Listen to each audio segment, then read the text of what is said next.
Dhanik Bharat educational institutions inter IIT JEE NEET admission open. నమస్కారం గురుగారు. మహాదేవ శ్రీమాత్రే నమః. గురుగారు, మనము కుబేర దీపం గురించి వింటూ ఉంటాం కదా, అసలు కుబేర దీపం అంటే దాని ఒక అర్థం ఏమిటి, ప్రాముఖ్యత ఏంటో తెలియజేస్తారా? కుబేరుడు అంటే సాక్షాత్తు వెంకటేశ్వర స్వామికి అప్పించినటువంటి వాడు.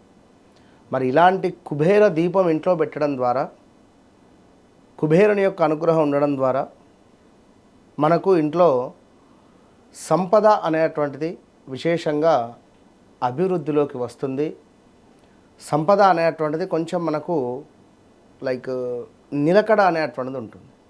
ఇప్పుడు ఎంతోమంది కూడా డబ్బు సంపాదిస్తూ ఉంటారు, డబ్బు వస్తూ ఉంటుంది, కానీ డబ్బు ఆగడము అనేటువంటిది ఉండదు, నిలకడ ఉండదు. ఈ డబ్బు చాలామంది, ఇప్పుడు నెంబర్ ఆఫ్ మంది క్లయింట్స్ ఒకటే అడుగుతుంటారు, గురువుగారు అసలు డబ్బు నిలకడ ఉండట్లేదు, వస్తుంది, ఎంత సంపాదిస్తున్నామో మాకంత నెలకు 1,00,000 కానీ 2,00,000 కానీ డబ్బు వస్తుంది, కానీ నిలకడ అనేటువంటిది ఉండడం లేదు మాకు అని ఎంతోమంది అడుగుతూ ఉంటారు. వారందరికీ మ్యాక్సిమం ఈ యొక్క కుబేర దీపం కావచ్చును, అదేవిధంగా ఐశ్వర్య దీపం కావచ్చును, లేదా వారి వారి వ్యక్తిగత జాతకరీత్యా చక్కగా లక్ష్మీ యోగం ఉండేటువంటి విధంగా, అంటే లక్ష్మీ యోగము అంటే వారికి ఒక అదృష్టమైనటువంటి ఒక భగవంతుడు ఉంటాడు ప్రతి ఒక్కరికి కూడా.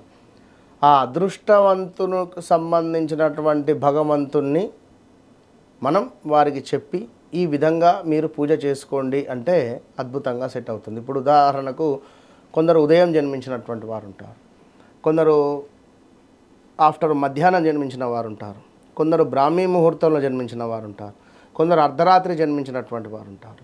వీరి జన్మను ఆధారంగా తీసుకొని వీరికంటూ ఒక టైం అద్భుతంగా ఉంటుంది. ఈ టైం ప్రకారంగా మీరు భగవంతునికి సంబంధించిన ఆరాధన చేయడం ద్వారా మీకు ఒక యోగం ఏర్పడుతుంది. మరి అట్టి యోగం ద్వారా మీరు తప్పకుండా మీ డబ్బు నిలకడ కానివ్వండి, లేదా ఏమైనా పనులు మీకు జరగాలి అని అనుకున్నా కూడా మంచి జరుగుతుంది. ఉత్తర దిశ అనేటువంటిది కుబేర స్థానం. ఇది ముఖ్యంగా మేషరాశి, సింహరాశి, మకర రాశి వారికి విశేషమైనటువంటి యోగాన్ని తెచ్చిపెడుతుంది. ఈ యొక్క ఉత్తర దిక్కు, ఈ ఉత్తర దిక్కులో నార్త్ అనేటువంటిది మరి అందరికీ యోగం తెచ్చిపెడుతుందా? కొందరికి తూర్పు దిశ అంటే ఈస్ట్ సైడ్, మరి కొందరికి సౌత్ కూడా అద్భుతంగా సెట్ అవుతుంది. భరణీ నక్షత్ర జాతకులకు సౌత్ ఎక్సలెంట్గా సెట్ అవుతుంది. ఇది ఎవరికి తెలవని విషయం, ఎవరు చెప్పని విషయం, విన్నారా? సో ఇట్లా కొన్ని విధానాలు, కొన్ని పరిస్థితులు ఉంటాయి.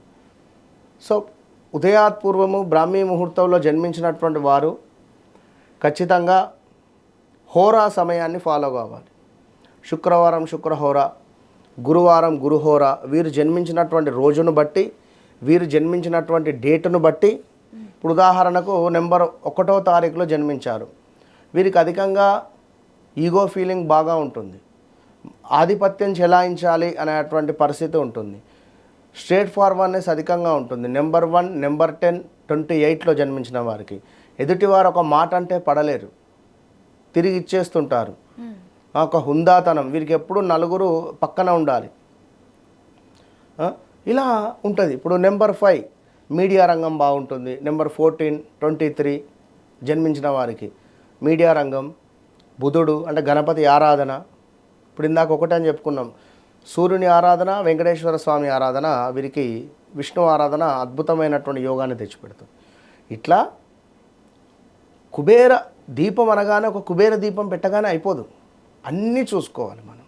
అన్నీ చూసుకొని ముందుకు వెళితే అద్భుతమైన యోగం ఏర్పడుతుంది. కుబేర దీపము మట్టి ప్రమిదలు 2 తీసుకొని చక్కగా కూడా 2 మట్టి ప్రమిదలకు పసుపు చక్కగా కూడా మొత్తము రాసి, మరి ఆ మట్టి ప్రమిదలో కొంత పసుపు, ₹1 నాణాన్ని వేసి, కింద ఒక మట్టి ప్రమిదలో రాళ్ళ ఉప్పును పోయాలి, దానిపై ఒక మట్టి ప్రమిద పెట్టి అందులో చక్కగా కూడా 2 వత్తులను వేసి ఇంట్లో ఉత్తరం సైడ్గా కుబేర దీపాన్ని వెలిగించాలి. ఇది వెలిగించినటువంటి సందర్భాలలో వీరికి కుబేరుని యొక్క అనుగ్రహం లభించినటువంటి పరిస్థితులలో డబ్బు నిలకడ అనేటువంటిది ఉంటుంది. ఇక్కడ ఇవన్నీ వస్తాయి. వ్యక్తిగత జాతకరీత్యా నడిచే దశ అంతర్దశలలో మనకు మంచి దశ నడవాలి. ఒకవేళ ఇబ్బంది కలిగించే దశలు అంతర్దశలు నడుస్తూ ఉన్నాయి అనుకుంటే మాత్రం చెప్పలేము. అవును అవును గురువు. ఒక కుబేర దీపం పెట్టి నేను ఇంట్లో కూర్చుంటా అంటే కుదరదు కదా అన్నారా. కనుక అన్నీ మనకు సెట్ కావాలి. అన్నీ సెట్ కావాలి అంటే ఎవ్రీథింగ్ మనం చూసుకొని పెట్టుకుంటే 100% సిగ్నల్స్ వస్తాయి. సిగ్నల్స్ రాగానే ఖచ్చితంగా మనము ముందుకు వెళితే మంచి ఫలితం ఉంటుంది. కుబేర దీపం పెట్టగానే కాదు, కుబేర దీపం పెట్టి ఖచ్చితంగా సీరియల్గా 43 రోజులు పెట్టుకోవాలి. 43 రోజులు కుబేర దీపాన్ని ఏర్పాటు చేసుకోవాలి. అదేవిధంగా ఒకటే సమయానికి ప్రతిరోజు ఒకటే సమయానికి పెట్టుకొని ఆ కుబేర దీపం వద్ద కూర్చొని మనము లక్ష్మీ అష్టోత్తరాలు కానివ్వండి, శ్రీ సూక్తం కానివ్వండి, కనకదార స్తోత్రం కానివ్వండి, విష్ణు సహస్రనామాలు కానివ్వండి చదువుకోవాలి. ఏదో దీపం పెట్టామా వెళ్ళిపోయామా అన్నట్టుగా ఉండదు. ఒక దీపారాధన చేసిన తర్వాత ముక్కోటి దేవతలు కూడా ఆ యొక్క దీపాన్ని దర్శించుకుంటారు. మరి దీపం పెట్టిన వారు ఎవరు అని చెప్పి కూడా చూస్తారు. మనం అక్కడ మినిమం ఒక 5 నిమిషాలన్నా కూర్చోవాలి. చాలామంది గుళ్ళో దీపాలు పెట్టేస్తుంటారు, వెళ్ళిపోతుంటారు హడావిడిగా. ఒక దీపం వెలిగించిన తర్వాత ఒక మినిమం 5 నిమిషాల నుండి 7 నిమిషాల వరకు మనం అక్కడ ధ్యానం చేసుకోవాలి. ఓం నమ శివాయ కావచ్చును, ఓం గం గణపతయ్య కావచ్చును, లేదా ఓం శ్రీం మహాలక్ష్మి కావచ్చును. ఇలాంటి మంత్రాలైనా లేదా మీకు నచ్చినటువంటి మంత్రం ఏదైనా కూడా స్మరణ చేసుకోవడం ద్వారా తప్పకుండా మంచి ఫలితం అనేటువంటిది ఉంటుంది.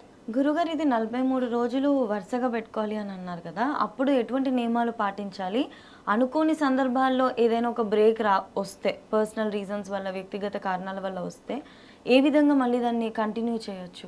తప్పకుండా ఎవరైతే కుబేర దీపాన్ని పెట్టుకోవడం ప్రారంభించారో స్త్రీలకు వారికి వచ్చేటువంటి నెలసరి ఆ 5 రోజులు విడిచిపెట్టి మిగిలింది కంటిన్యూ చేసుకోవాలి.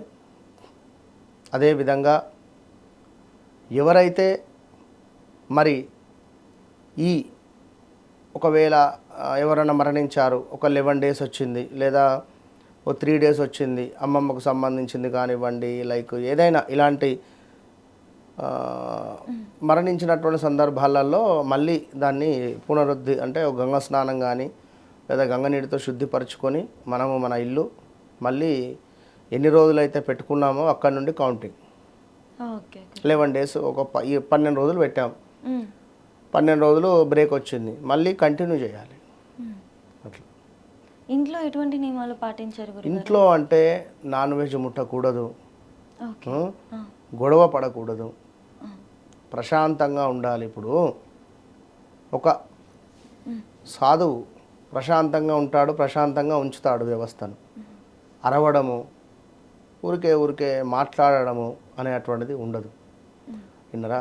ఎందుకు? సాత్విక ఆహారం తీసుకోవాలి, ప్రశాంతంగా ఉండాలి. మనకు ఒక పని కావాలి అన్నప్పుడు మనం దానికి సంబంధించినటువంటి మన ఆహారం ఏదైతే ఉందో దాన్ని మనము కొంత చూసుకుంటూ అంటే లైక్ శుద్ధి అనేటువంటిది చేసుకుంటూ ఉండాలి.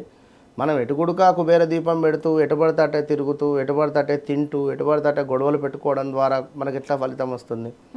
మనకు బాగా లేదనే హాస్పిటల్కి వెళ్ళాను, వారు ఒక పథ్యం చెప్పారు, ఆ పథ్యాన్ని మనం పాటించాలి. చాలా చక్కగా వివరించారు. ప్రతి ఒక్కరు కూడా మీరు చెప్పిన ఈ కుబేర దీపం ఏదైతే ఉందో మీరు చెప్పిన ప్రాసెస్ని ఫాలో అయ్యి మీరు 200% రిజల్ట్స్ వస్తుందని అంతా ఖచ్చితంగా చెప్పారు. కాబట్టి అందరూ దీన్ని ఫాలో అయ్యి హ్యాపీగా ఉండాలి అని చెప్పేసి కోరుకుంటూ ధన్యవాదాలు గురువుగారు. మహాదేవ.